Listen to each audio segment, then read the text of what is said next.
What I'm going to tell you now is nothing new to those who get all the references to fairy tales and mystical beings from Disney movies. If that's the case, then I recommend that you do not do this under any circumstances. And even if it is not the case, then I still don't recommend it. What I'm about to tell you is how to summon fairies. And although it may not sound so bad, I can assure you that it is very, very dangerous. Especially if something goes wrong. But let's save that for later. First, let me tell you what you need to summon fairies. What you need is salt, something made of iron to have around your neck, and an offering, such as jewelry of gold or silver, or a bowl full of fresh milk and honey. You may also need a bag full of iron nails, depending on where the ritual takes place. Which brings us down to where you're going to do the ritual. The ritual shall be carried out in a forest near a naturally formed ring shape, such as a number of fungi, rocks, or trees that grow in a ring without any human laying them or planting them in that way. It does not matter what kind of wood it is, but the older the forest, the greater the chance that you get the desired result. If the natural formed ring is close to a stream, river, or something like that, you'll need to have a bag of nails with you. Now, before you perform the ritual, it's a good idea to read up on all the different supernatural beings that might be in the woods, in case one of them decides to come in place of the fairies. Iron protects against most of them, but it does not hurt to be sure of your safety. The time of the ritual is very important, because it must be done in the middle of summer at midnight. Otherwise, it will not work. For the actual ritual, you should go to the naturally formed ring. Make sure you are there in good time before 12, so you have time to make preparations. Select a location a short distance away from the naturally formed ring, and pour the salt in a circle around yourself, making it large enough so that no sudden movements can make so the circle can break, because, well, that'd be very bad. Now, wait until the clock is exactly 12, if it isn't already. Place the offering in front of you, but outside the circle of salt. Close your eyes and say with a clear and confident voice, "House of," here is where you say your last name, but not your full name, because then they will have the power over you and there is no way to protect yourself against it. Again, House of blank has come to bring you a gift. If this gift is accepted, please show yourselves. If you've done everything right and they accept your gift, you will see them as soon as you open your eyes. They will be exactly as you have imagined. But do not believe it.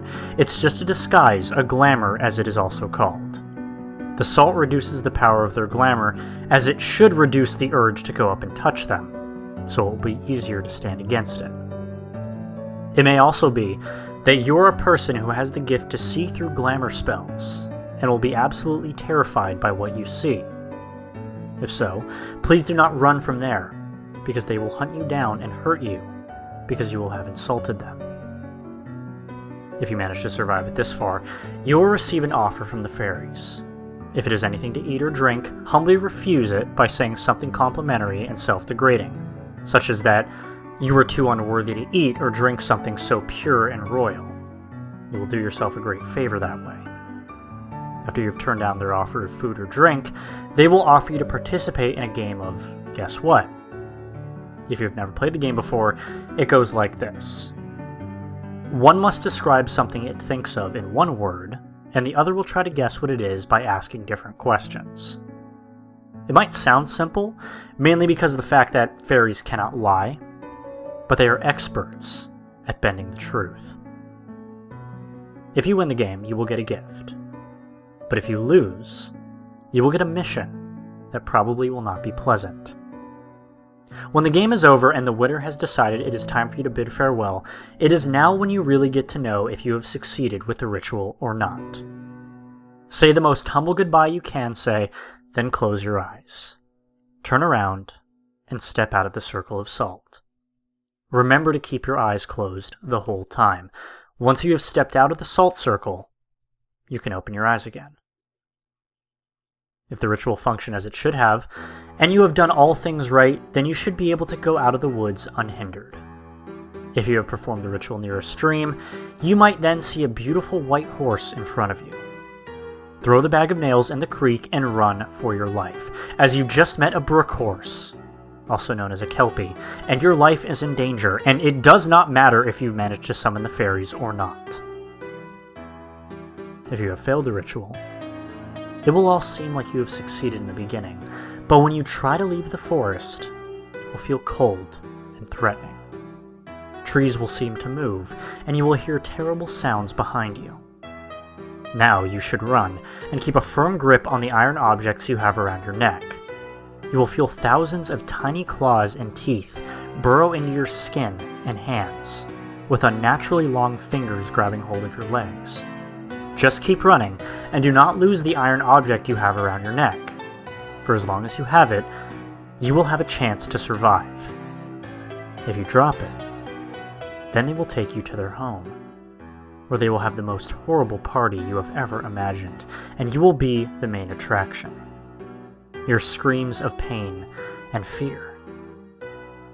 Fairies are not nice, nor friendly creatures. Remember that. And good luck if you decide to summon them.